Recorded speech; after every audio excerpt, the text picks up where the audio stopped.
Une discours or une lecture, how do you say, a talk, a sermon, um, discours de comment dans l'école, qu'est-ce que vous, pour chaque enfant, chaque jeune du Congo, les conseils. Is that right? Conseil, oui. Chaque enfant. Oui, oui. C'est pour chaque enfant, s'il vous plaît. à l'école. À chacun d'entre nous. Oui,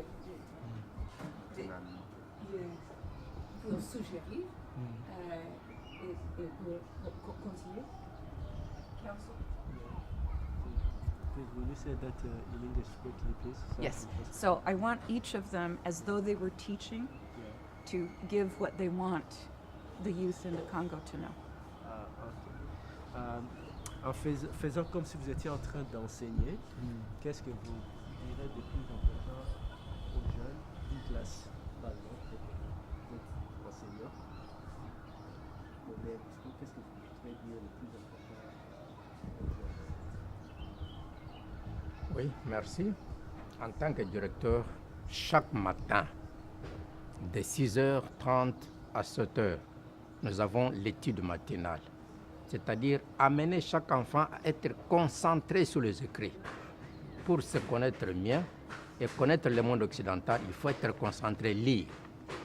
Après cet exercice, nous avons l'animation, l'éveil de l'âme. L'enfant doit être en mouvement le matin pour même s'il est arrivé chez lui avec des problèmes dans sa tête, mais dès qu'il est à l'école, qu'il se sente que je suis arrivé sur un milieu d'éducation. Et maintenant, nous formons un conseil chaque matin de dire à chaque élève de pouvoir aimer son voisin, d'être attentif et de lutter contre les antivaleurs qui rongent notre société. De faire et de voir ses parents comme son propre Dieu. Le Dieu, la mère, le papa, et mon Dieu que je vois avec les yeux.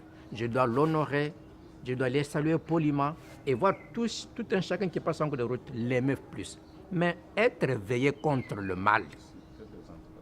Surtout être réveillé contre le mal. Dire même à un président, même à mon papa, même à mon chef, même à moi-même directeur, papa directeur, tu as mal agi. Que je reconnaisse mon erreur, demander pardon et continuer avec le chemin. C'est ça ce que nous disons aux jeunes enfants, moi-même en tant que directeur, pour animer cette école et veiller les enfants qui sachent que d'abord le milieu éducatif c'est ici où il doit venir puiser tout. Parce que cet arbre vit grâce à ses racines. Alors l'enfant congolais doit savoir que j'ai mes racines, mes ancêtres qui sont déjà partis.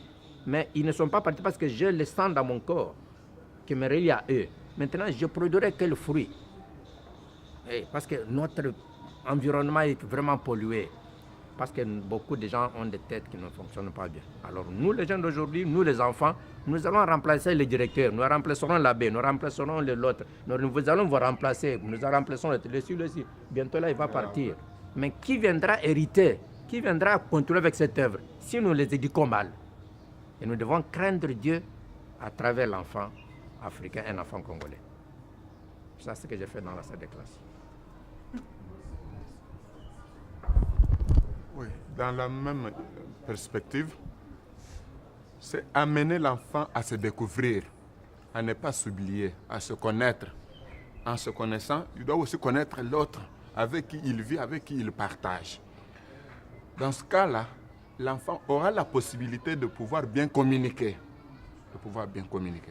Prendre au sérieux les matières, parce que le complexe scolaire Boudi Kadidi est créé ou fondé pour aller au-delà de ce qui a été, de refonder aussi, de créer de nouveaux chemins. Dans le sens que apprendre à l'enfant à bien étudier et non pas tricher, parce que dans la tricherie ou fraude, il n'y a pas de meilleur. C'est pourquoi aujourd'hui, il y a beaucoup qui font des choses par tricherie, par fraude. Or, le complexe ici enseigne à l'enfant à être lui-même responsable de la société de demain. Comment il pourra gérer la société, comment il pourra résoudre des difficultés qui lui seront présentes devant lui. C'est ça la matrice même de notre complexe ici. Nous nous enseignons aux enfants, même quand il y a passation d'un examen, d'une interrogation, d'un exercice, l'enfant doit travailler individuellement, seul, séparé, et non collaborer, demander, oh, donne-moi ça, c'est quoi, qu'est-ce qu'on a dit. L'explication est donnée en une seule fois, et l'enfant dispersé travaille individuellement et pour bien corriger. Et on corrige objectivement. L'enseignant, tel que moi, je ne dois pas susciter l'enfant à ma portée pour qu'il réussisse quelque chose. Parce que je l'aide maintenant à voler pour qu'il réussisse. Non. Je dois coter cet enfant objectivement. S'il a échoué, il a échoué. Pourquoi il a échoué? On convoque peut-être les parents. Voilà. L'enfant a échoué sur base de ça. Nous le voyons qu'il est incapable sur ça, sur ça. Qu'est-ce que nous pouvons faire?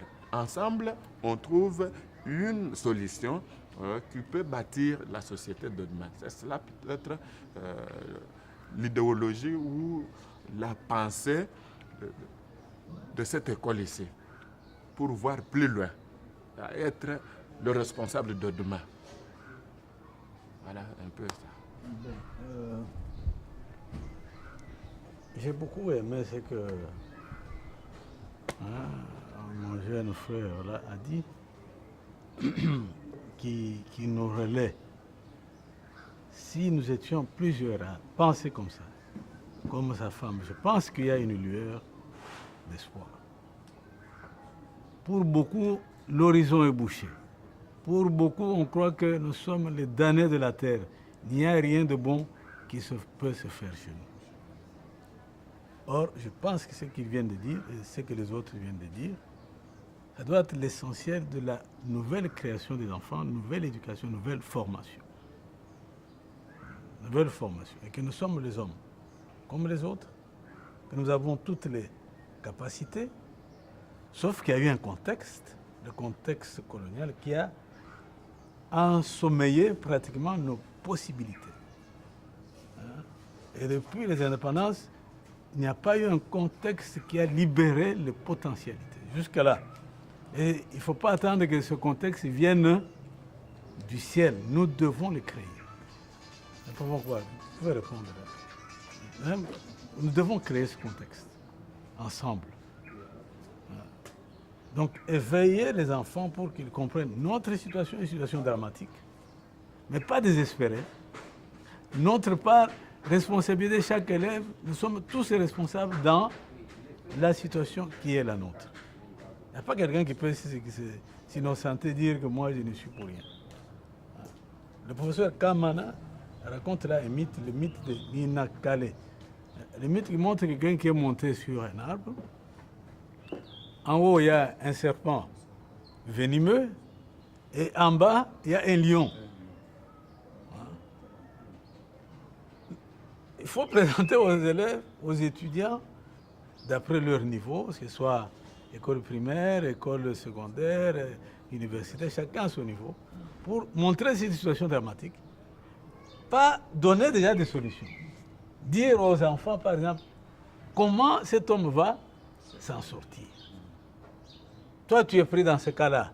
Toi, élève, qu'est-ce que tu ferais pour sortir de ce cas-là? Il y en a qui vont dire non, il faut commencer à prier beaucoup. J'ai prié Dieu, etc. Il y en a qui vont commencer à trouver n'importe quoi. Mais il faut essayer de trouver la meilleure des solutions qui parvient, qui peut donner à quelqu'un le pouvoir sortir de ce drame-là. Il faut éveiller les consciences. Pas la fatalité. Pas quelqu'un qui dit je suis déjà mal, puis maintenant je suis. Il n'y a pas moyen de faire autrement. Comment il n'y a pas moyen de faire autrement? C'est un peu à quoi sert cette école et demander à chacun sa contribution pour pouvoir sortir de ce drame. Et chacun doit se former, comme on l'a dit là. Quelqu'un qui est dans la paresse ne fera jamais rien. Quelqu'un qui est dans la vie croit que tout est en rose. Il ne comprend rien. Quelqu'un qui croit que la meilleure situation doit m'être envoyée par Dieu. Je ne sais pas comment. Non. Il faut un nouvel homme qui résonne un peu autrement. En tout cas, nous vous remercions pour avoir pensé à nous, la petite école. Je pense que la situation de l'Afrique est ce qu'elle est à cause de ce que sont les Africains. Comme il a dit là, nous sommes malades, il faut connaître nos maladies, de quoi nous souffrons véritablement. Ne pas commencer à jeter toujours, je pense que le sort sur les autres. Hein, reconnaître nos erreurs et pouvoir changer de cap. C'est pour ça que nous vous remercions, vous tous qui compatissez avec nous, qui voyez que nous avons toutes les potentialités, des richesses énormes, richesses matérielles et même richesses culturelles. Vous qui nous éveillez à nous mettre debout, hein, comme dit la chanson Debout Congolais, je pense que c'est ce que nous pouvons dire aux enfants, mets-toi debout. Ne sois pas apathique. Ne crois pas qu'il n'y a pas moyen de faire autrement. Parce qu'il y en a qui disent toujours, il n'y a pas moyen. Tout le monde vole, tout le monde triche, tout le monde. Alors il n'y a pas moyen. Nous sommes perdus, non. Il y a moyen de commencer une nouvelle histoire. Voilà ce que nous pouvons dire très brièvement. Dernière question. Merci beaucoup. You want to add? OK. La dernière question est comme chauffeur et cinéaste. Je suis professeur de littérature, mon frère de langue. L'importance de le livre, pour moi, le livre de biologie,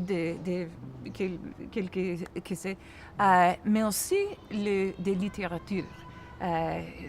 Par exemple, pour moi, le livre Le Frère Karamazov, est-ce que tu connais ce livre?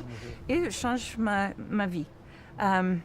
L'importance de l'art, par exemple, choisi de faire un DVD de cette école avec les chansons, avec les danses et toutes ces choses. Quelle est l'importance de l'art ici au Congo? L'importance de l'art. L'art est très très important. C'est tous les peuples.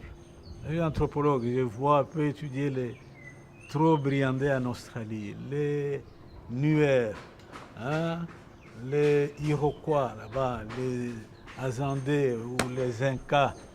C'est tous les peuples européens. Tout le monde a toujours donné de l'importance à l'art. Pour une double raison. L'art, c'est une mise en forme des formes. C'est un agencement harmonique des formes. Et ça plaît aux oreilles, ça peut plaire aux yeux, hein, et tout le monde est sensible face à l'art. Ce qui est beau impressionne, n'est-ce pas? Un bel homme ou une belle femme, ou je ne sais pas, une belle maison, il n'y a personne qui passe indifférent. On fait un petit pas, puis on regarde derrière, on dit, mais c'est quand même très beau ça. Donc les yeux, les oreilles sont impressionnés par l'art.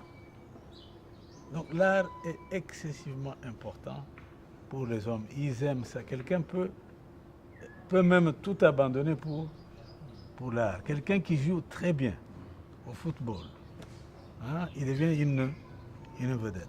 C'est comme Ronaldo, là. Ce type-là jouait, il avait des gestes, hein, spéciaux. Ça impressionne. Il n'y a personne qui reste indifférent face à l'art.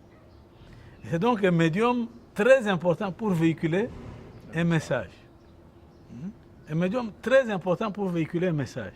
Le message tel que nous avons parlé ici, nous avons parlé en prose. Hein, ça peut être très long, quelqu'un peut sommeiller, dormir, hein, et ne pas bien saisir. Mais on peut résumer tout ce que nous venons de dire ici dans une chanson ou dans un sketch ou je ne sais pas quoi. Et ça va rester dans la mémoire.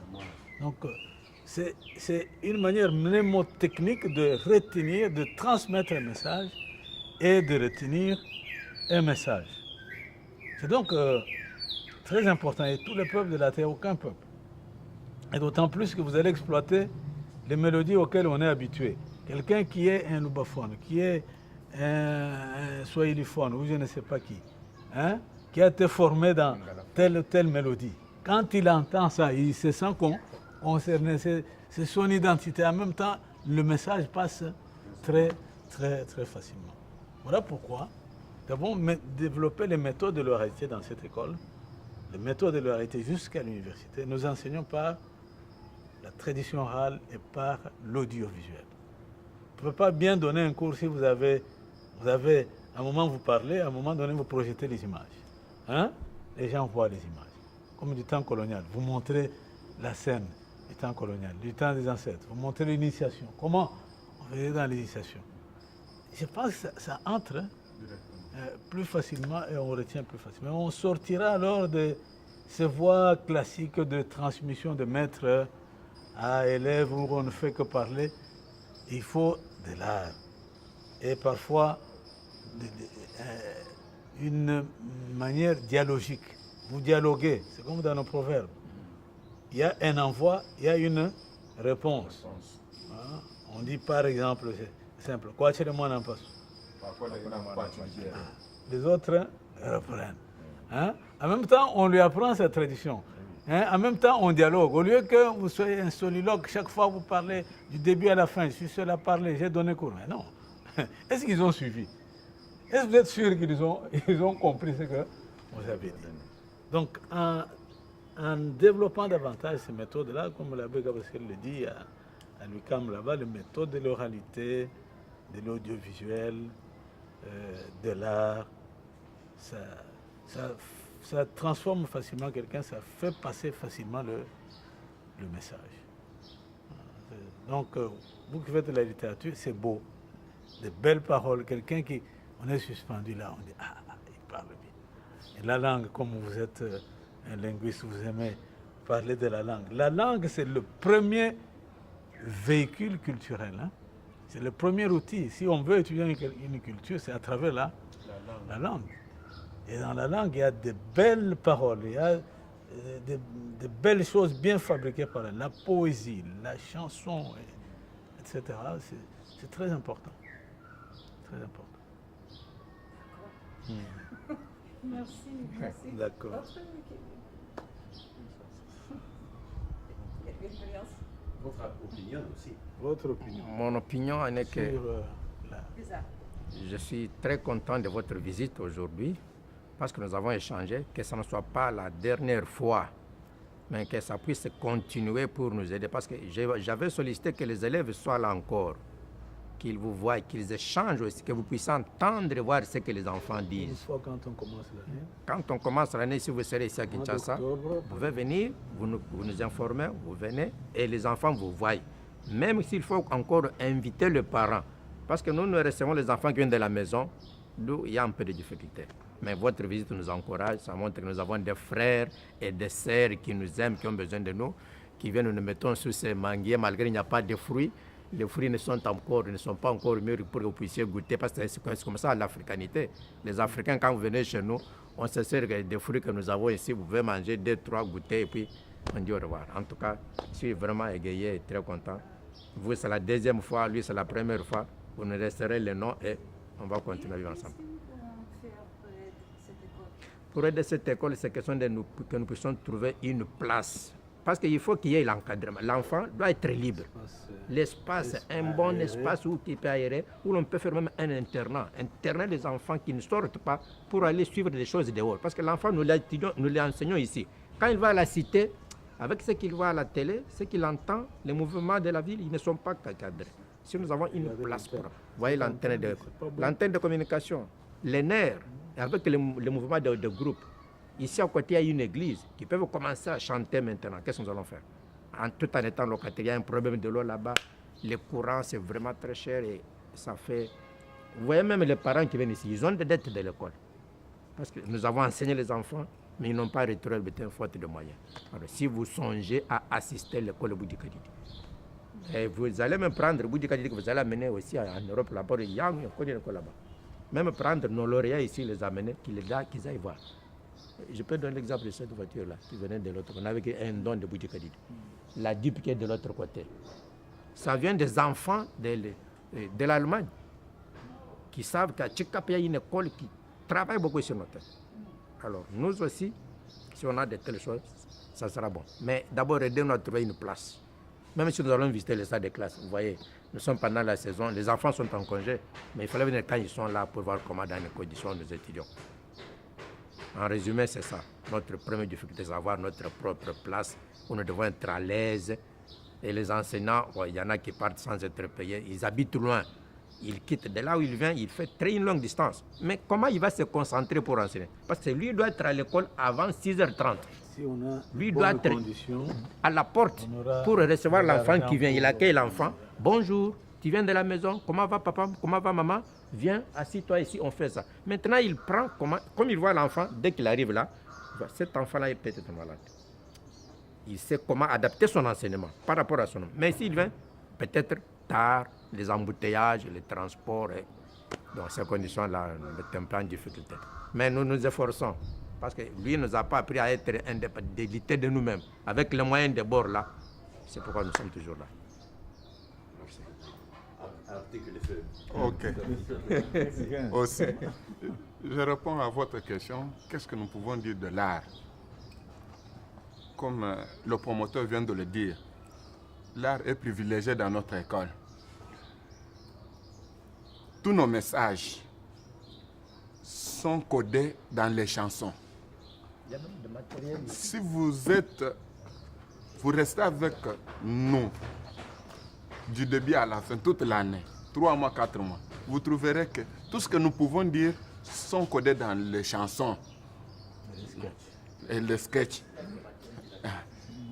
Pendant la proclamation, vous trouverez que les enfants vont présenter ça. Et il faut être intelligent maintenant pour découvrir de quoi s'agit-il. C'est pourquoi nous privilégions l'art. Comme lui-même est là, il tient et il bat fortement pour que nous puissions privilégier l'art. Vous voyez que notre école, ici, à Kinshasa, nous sommes des petits-enfants qui sont nouvellement nés. Qu'est-ce que vous pouvez nous faire? D'abord, nous vous prions. Merci d'abord pour songer à nous. Merci aussi à celui qui a fait que vous puissiez nous voir, nous mettre en contact. Est-ce qu'on peut avoir un moyen d'autofinancement? Et d'avoir aussi des gens pareils beaucoup. Azalaïm, qu'il ne soit pas lui seul.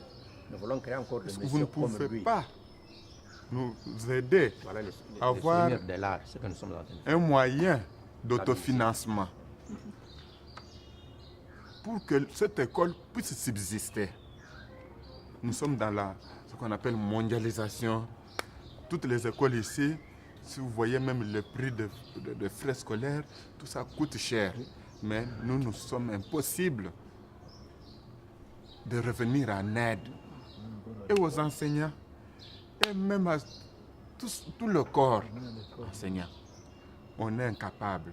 Si vous pouvez aussi songer à cela, un moyen d'autofinancement qui peut aussi subvenir à l'existence de cette école ici. Même ceux qui sont à Chikapa. Hein? Oui, oui. C'est cela vraiment la grande difficulté. La grande difficulté que nous puissions nous mettre main dans la main. Celui qui n'a pas et celui qui a peut aussi songer à l'autre pour qu'on soit, qu'on puisse danser. Et non, vous dansez, vous mangez, vous êtes mon ami, moi je suis là, vous mangez, vous me laissez moi affamer du jour au jour.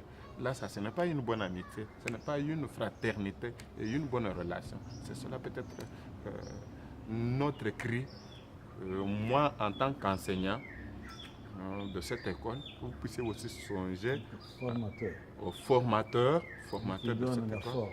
Nous qui donnons la forme aux enfants qui viennent des pays, nous les orientons, vous puissiez songer à notre existence. Si nous existons, l'école va exister, va fournir des cadres de demain. Je vous en remercie. We will return, we will come back.